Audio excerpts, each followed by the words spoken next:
Ah, vamos voltar novamente. No campeonato de pesca na Bolívia. E aí, Lincoln? Já é 15 minutos agora. 15 minutos de briga. E aí, Daniel? Operador de máquina. Vamos lá, e o peixe? Já tá quase cansado. Esse aqui é mais força agora. Deixa eu mudar um pouco.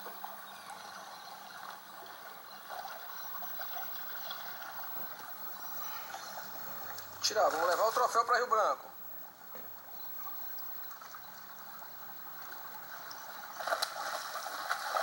Opa! Menino! Segura aí. Agora não. Nós temos tempo.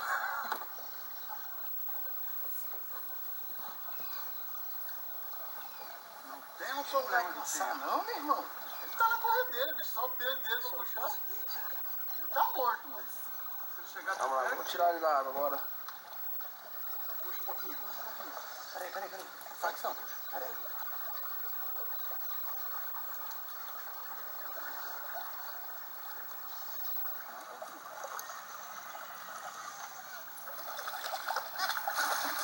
Opa, cuidado só, hein? Arrebentar. Não deixa ele girar não, hein? Olha, ele tá com a... Aí. Tá seguro! Tá seguro, Jaú! Ô, trenzão!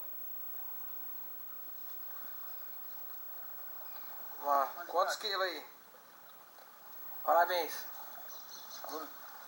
Ah, meu Deus! Começou a pescaria. Ih, mas tava bem fisgado, ele não ia escapar a mim.